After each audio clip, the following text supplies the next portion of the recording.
When you were a kid, was there ever that time that you saw Deidara screaming about how passionate he was about how art is an explosion? Did you ever just want to audio edit in an F so he could say fart is an explosion and then make an epic fart sound when he blows something up like my editor's about to do here? True fart is... an explosion! Thank you, editor. Very cool. I'm so glad that I finally, after all these years of watching Naruto, managed to see my dreams come to fruition. No? Just me? No one else wanted to do the fart as an explosion gag? Oh. Well, in that case, that's very much like this video. Another episode of Nux videos where you didn't know you wanted this video until I made it, and then you realized how much you wanted it, and you clicked on this video. I hope. Definitely subscribe for more videos that you want, but don't even know you want. Wow, this is like top tier Nux intros right here. Oh, God.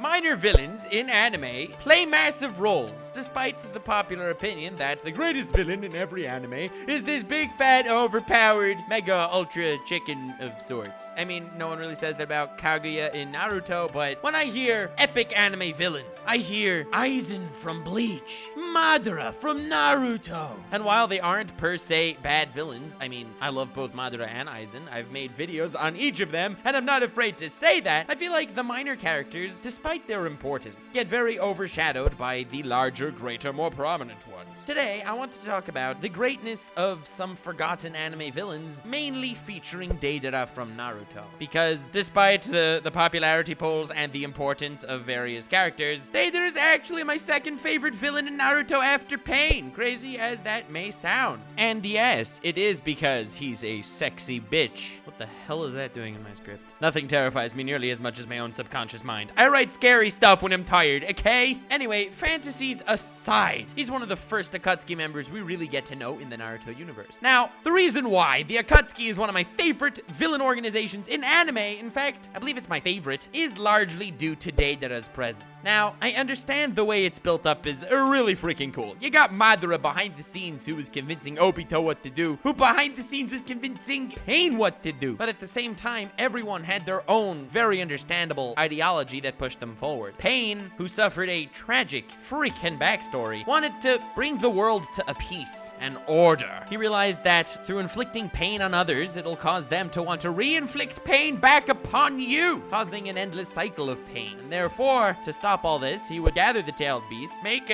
some sort of crazy super weapon, and now that all the world is terrified of him, well, no one will want to fight anymore. It was his own interesting way of causing peace, and to do that, he had to bring together an elite group of ninja. And as Pain stated in my favorite episode of Lord of the Rings, I have the high ground, Anakin, and that sold me on making him my favorite character in Naruto. My second favorite character, Deidara, does not have this incredibly complex ideology that Pain has. Nope, quite the opposite, in fact. Deidara is a living passion project. The guy ended up teaming up with Sasori in early Naruto Shippuden, and that made it so much more interesting as to what he holds dear to him. Sasori believes art is eternal, and Deidara believes art is a fleeting explosion. They're two masters of crafts that, despite the fact that their perspective of art varies monumentally, they still see it in themselves to respect and get to like one another despite the endless squabbling between the two of them. The Akatsuki is home to them both, and they both make the Akatsuki for more of what it is. It's just a group of many individuals that band together for a singular goal, which will help them all in their individual goals. Here, let me lay out some bullet points of what the Akatsuki is. There's one leader who has an individual goal that everyone's happy to help him work towards for whatever reason that they managed to get recruited to this group. They each have their own individual goals that can be met better by banding with the greater group, and despite the fact that they have these drastically differing ideologies, they kind of do feel a little bit like a family in how they regard each other, with the inner squabbling and with some of them caring about some other ones and really not caring about some other ones. This description that I've given fits both the Akatsuki and the Straw Hat Pirates from One Piece exactly. They're also a group that bands together because Luffy wants to be Pirate King, and he managed to recruit them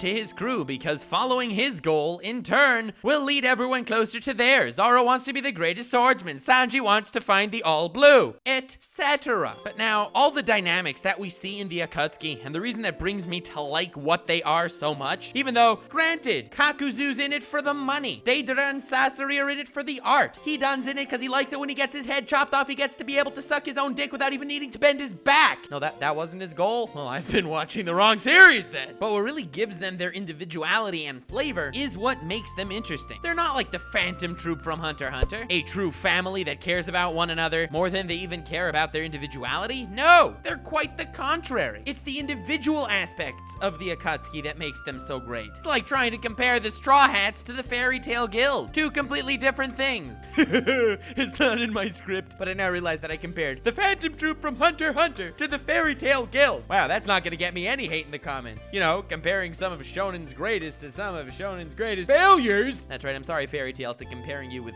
trash like Hunter x Hunter. Truly disgraceful. In Deidara's own private life, he is chasing this ultimate art. And when he joins the Akatsuki, he ends up taking on Itachi, where he gets handily beaten, let's just say. He uses his bomb attacks to try to sneak up behind Itachi, and he realized that he ended up entrapping himself because Itachi had him in a genjutsu the entire time. Itachi was able to defeat Deidara without even so much as lifting a finger. And in that moment, at the end of his fight with Itachi, he realized to himself that however beautiful his explosions are, the Sharingan is true art. Now, it's a stupid little point, but it kind of goes against his entire being. This is the guy that ran away from the Stone Village because he stole the secret jutsu there, which became the mouths on his hands that he used for both infusing chakra bombs and hell of a sick beating of the meat, if you know what I'm saying. Hella, he could suck his schlong with his palms. Bro, that is a hidden jutsu I would die for. Did anyone realize that, like, the Akatsuki would have the sickest orgies? Anyway, I digress. In his pursuit of true art, this is the guy who was potentially going to be next in line to be Tsuchikage, but that didn't matter to him. He just wanted to experience this beauty. So he stole the hidden jutsu, he ran away, he joined the Akatsuki, and he realized that it was all for naught because the Sharingan is far more beautiful than even the explosions he can create. With that said and done, this was unacceptable to him. So he created that cool robotic eye patch thing as a hard counter to visual genjutsu in hopes that next time he comes against a Sharingan, his art will reign supreme. And ironic as that sounds, he is defeated by a Sharingan in his encounter with Sasuke. An encounter he was all too eager to take up, and an encounter he was all too eager to blow himself up to win. Him using his C0 ultimate art, making a massive explosion where he thought he beat Sasuke, allowed him to think that his art was far more powerful, and this single fleeting moment was the pinnacle of his lifetime. He is the only member of the Akatsuki, apart from Nagato, that died completely fulfilled. His character arc was so powerful in the Naruto franchise, at least to me, because he had an entire life that ended with a bang on a note that he was happy with. I mean, in the end of the day, all he wanted was to produce what he would consider to be the ultimate art,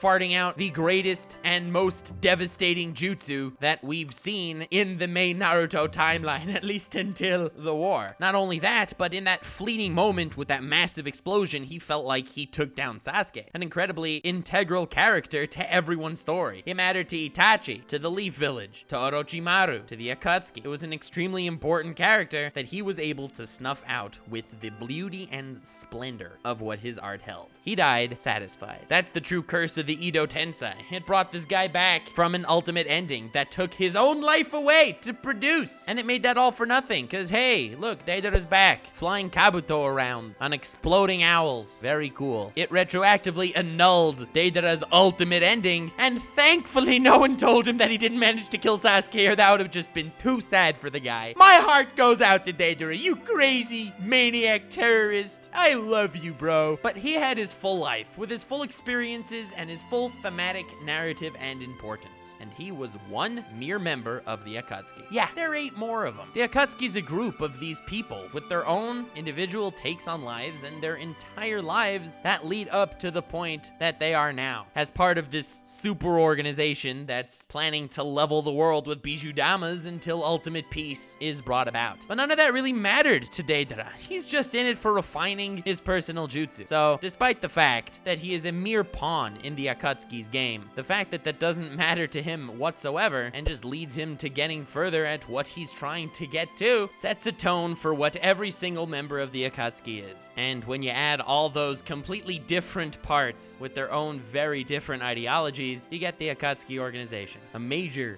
player in the Naruto world. It's characters like Deidara, Bellamy from One Piece, Shiapu from from Hunter x Hunter or Stain from My Hero Academia, that really, despite the fact that they're nowhere near the main antagonist of their respective series, and some of them aren't even the main antagonist of their respective arcs, they bring a different perspective to everything we see. Deidara's lighthearted moments around Sasori, and then how he's always annoyed by the constant presence and jeering of Toby next to him, gives us such a good gauge of his personality. From what we know of his backstory up until his death, we get a very good glance at his ideology, and from the fact that he could suck his own dick with his hand gives us a tragic glance at his philosophy. In all, it gives us a full glance at the entirety of Deidara's psychology, and even so, he's one tiny aspect to the Akatsuki. But it's these little tiny aspects that everyone overlooks that very often hits the hardest. I love Deidara for the slight presence he has in the Naruto world. I respect him for his steadfast grasp at what he holds dear, and I'm inspired by the fact that he could suck his own dick with his hand. God damn, that's a superpower that people only dream of! He doesn't know how lucky he is, god damn it. Only downside is then his penis may explode due to the imbuing explosion chakra in there. But if his penis would not explode, that superpower would be flawless! I cannot stress this point enough, god damn it. And in all, one of the main reasons why the Akatsuki is probably my favorite evil organization in anime is largely because of Deidara. Deidara, I feel like, gave us the clearest picture of who he individually is in this evil organization, and it makes you really realize that every other character is their own individual person as well. It's the little things that give flavor to the bigger ones, and that doesn't only apply to the Akatsuki in Naruto. Shippuden was kicked off with this guy kicking Gaara's ass, damn it. And then you realize he's a low-rank member of the Akatsuki. Despite this, you have an entire picture of the Akatsuki because of the wacky personality this guy has in accordance with the other members. The fact that I never see anyone talk about Deidara is mind-blowing. But ladies and gentlemen, I do appreciate you taking the time to watch this video. I also know that it can't be some super epic deep analysis on Deidara, being that he wasn't the most super deep character of all time. But I really wanted to spread my love for this character as well as the mentality that the little things matter, goddammit. So go watch my Little Things Matter video. It was such a good video. Link in the description. I talk about Lee versus Gaara there if you're just a Naruto fan, and everyone likes Lee versus Gaara. Hope you enjoyed this video that you never even knew you wanted, talking about a almost forgotten Naruto character, even though he's my second favorite villain just for the tang he adds to the entirety of the Akatsuki. Feel free to subscribe if you enjoyed this video for future anime or Naruto content, as well as leave a like, because likes are dope. Link in the description to my Twitter. Feel free to follow me there, to my merch, feel free to pick some up, and to my Patreon. All patrons are invited to the Discord server where we hang out, so that would be dope. I especially wanted to thank James Patterson, King Beat My Meat, David Anole, Negus Nogus, Burning Bush, Rise Warren, Sage of Steak, Wilson Fletcher, Team Sparky 65, The Unknown Taku, Lazy Ronin, Girthy Worm Jim, Allison Stricker, The Wolf of Gar, JD Fincher, Q-Tip, Cosine Pitch Shifters, Elaser, The Ethan, Frisky Dingo, White Noise 32, Florida Man, Talon, Michael Hensley, Mitchell Garnett, Miriam Ramirez, Chezzy, Q, Praise Lord Gilgamesh, Billy Thompson, Serial Flex Offender, JJ Slaybrams, The Night Brights, LJ, Elijah D. Borden, Kaiser Dwanar, Crazy Beat, Divine Reigns, Tea Kui, Skylar Legg, Samuel Guzman, Karma, and TM Philly. Also wanted to thank the Lord Tweeger Rank, Meezy Jeezy, Anthony Booth, Noctris 13, Cream My Pancake, Alvaro D. Banuelos, Prela, Rari, MD, Adria Pica, Everest, Buried Minotaur, Emperor Misha, and Kyle the Warrior. Thanks to the Lord Tweeger Rank, Dark Element, Edmardo Flores, Rogue Robot Studios, Boozerker, Dorthrogamis, Muafak, Necro, Sunny Parks, and Maurice Luis Dreyfus. Thanks to the Has Hashirama Cells Rank, Shane Harden, the Has a Bigger Dick Than Gremlin Rank, Gremlin and Mitochondria, and the man, the myth, the legend, Steve. Thank you all so much for watching. I do hope you enjoyed this video. Let me know future videos you would want in the comments, and also for those of you saying, hey, Nux, you didn't mention Swagage even though it's a Naruto video. There. Stay weird, fam.